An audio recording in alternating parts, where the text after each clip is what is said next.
ধর্ষণের প্রতিবাদে উত্তাল বিশ্ববিদ্যালয় ক্যাম্পাস। বিচার দাবিতে শিক্ষার্থীদের বিক্ষোভ। পরিস্থিতি নিয়ন্ত্রণে সক্ষম সরকার ব্যবস্থার দাবি ছাত্র দলের।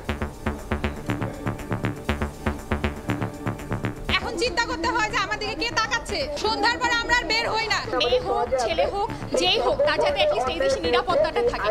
বিচার করতে না পারেন তো অবশ্যই তার পদত্যাগই করা উচিত। আমাদেরকে নিরাপত্তা দিতে, এই নতুন বাংলাদেশ বিনির্মাণ করতে যদি আপনারা সেটি না পারেন ক্ষমতা থেকে নেমে যান।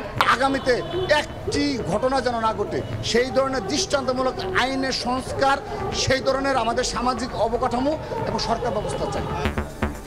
মাগুরায় শিশু ধর্ষণের মামলায় মধ্যরাতে বসল আদালত। 4 আসামি রিমান্ডে, আইনি সহযোগিতা না দেওয়ার ঘোষণা আইনজীবীদের। যে আসামিরা আছে আমরা মাগুরাবাদ তাদের কোনো আইনি সহায়তা প্রদান করব না বলে আমরা সিদ্ধান্ত গ্রহণ করেছি। ন্যায় বিচার নিশ্চিতের জন্য যা যা প্রয়োজন মাগুরাবার আমরা করব। দেখছিলেন প্রধান শিরোনাম। দুপুরের সময় সঙ্গে আছি আমি ওমর ইনান এবং আমি সাদিক হাসান ইমন। এবার অন্যান্য শীর্ষ সংবাদ। পূর্বাঞ্চলে প্লট জালিয়াতির অভিযোগ। শেখ হাসিনা সহ পরিবারের বিরুদ্ধে 6 মামলার চার্জশিটের অনুমোদন দুদকের। আসামির তালিকায় সাবেক প্রতিমন্ত্রী সহ আরও 2 জন। গুমের পরদিন কাটত ক্রসফায়ারের শঙ্কায়। জড়িতদের বিচার দাবি বিএনপি নেতা সালাউদ্দিনের।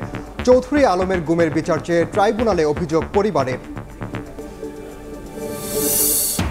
ডিসেম্বরে নির্বাচনের টাইমলাইন মিস করতে চায় না ইসি। ব্রিটিশ হাই কমিশনারকে সিইসি সংস্কারের বিষয়ে মতামত নিতে 34টি দলের কাছে ঐক্যমত কমিশনের চিঠি। বনানীতে দুর্ঘটনায় নিহত 2 পোশাক শ্রমিক, আহত আরও 1 জন। সড়ক অবরোধ করে বিক্ষোভ সহকর্মীদের।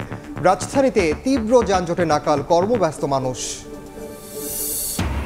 এবং বাজারে পণ্যের সংকট তৈরিতে নদীতেই গুদাম।